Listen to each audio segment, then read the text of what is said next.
Minister, great to have you, especially on a day like that where we found out that Cambodia is going to be hit as well with 10% forced labor, 301 tariffs. That is on the lower end of the range, but there is also the access capacity component that's yet to be determined. What is Cambodia looking at right now? Is it still going to be 19% at the end of the day? Good morning. Thank you for having me. Yes. Thank you for bringing up the topics. Actually, we all, at the moment, when we are finding out the decisions on Section 122 and 301s on excessive capacities, it's resulting in what we've seen as a ongoing discussion that Cambodia happened with the United States on our trading capacities. And yes, on the forced labors, we actually have taken additional steps with 3 specific ministries in line to enforce, to specifically show that we take great interest in preventing forced labor for importing into our countries. So with that, we know is that the ability to maintain below 19% is a possibility for Cambodia. So are we looking at 10, 12, or somewhere closer to 18?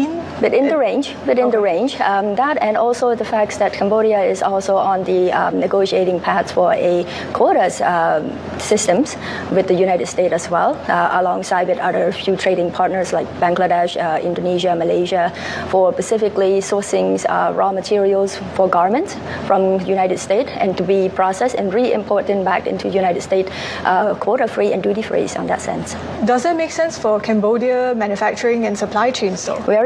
Very much. Our integrated vertical integration for garments is actually quite responsive to the raw material that's coming in. So, with finer quality resulting in finer outcomes of the product itself.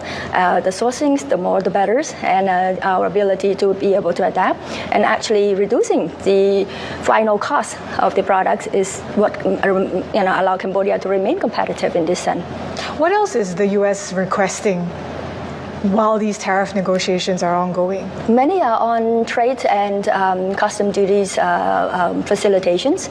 We're looking at electronic communication. We're looking at modernizing the system so that our customs differences can be taken into consideration, and how we are actually facilitating a lot of other understandings like standardizations, licensings, and many of the processings of manufacturing itself. So to us, those are great conversations as some of the very things that Cambodia has on our own agendas when we are gearing up to ready for graduation from LDC status in 2029. Cambodia also having conversations with China, recently signing an MOU and trying to get some form of agreement that whatever trade agreements are signed with other third parties will not come at the expense of China. How did that come about? Who initiated that? Well, this is a mutual understandings from Cambodia and China as great partnership with each other. Which China asked for?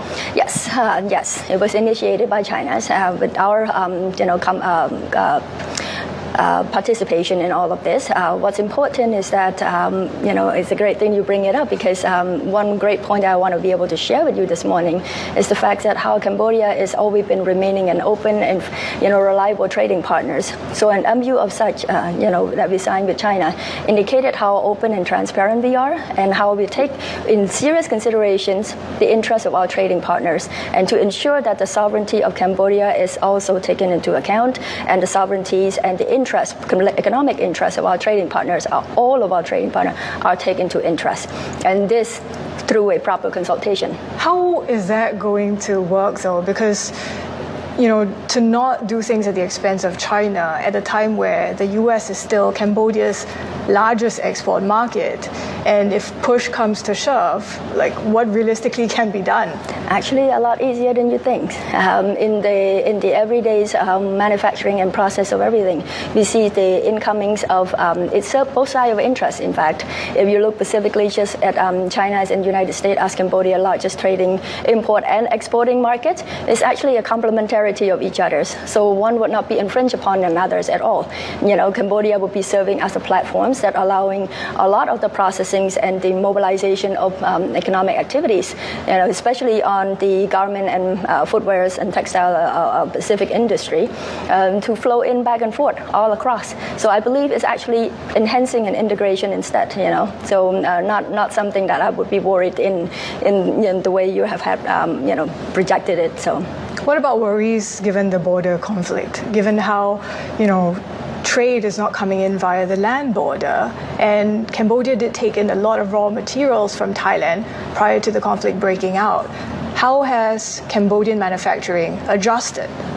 They have been adjusting quite well. It has been 1 year, despite the fact that land borders has been, a unilateral closure by the Thai side. But through the seaport and through the airport, it's still an ongoing. Thailand, as Cambodia's +1 corridors, has always been serving. But also at the same time, Cambodia has many other corridors that we are working on.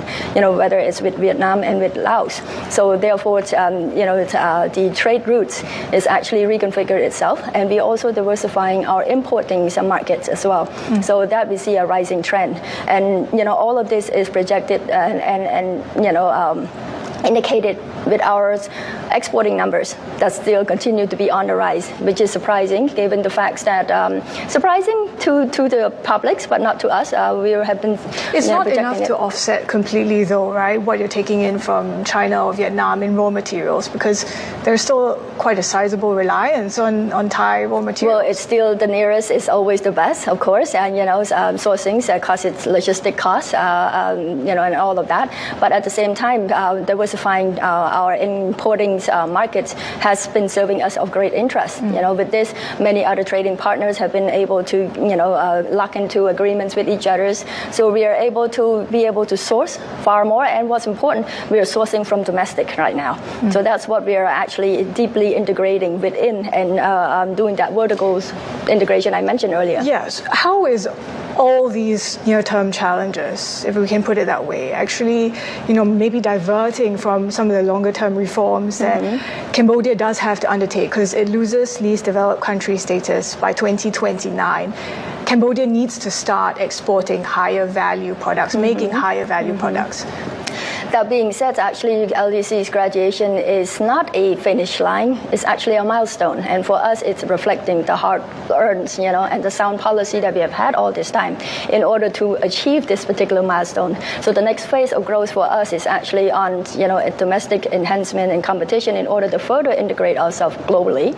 And that's what it is. So yes, SMEs actually appear to be facing a short-term shock and challenges, but not without our very responsive governmental policies in order to re-coordinate and be able to remain agile and responsive to their needs. And that being said, a lot of the trade processing, a lot of the trade facilitation are undergoing right now in order to modernize and facilitate them and be able to stay on path. So that small shock here and there will not destroy our resilience.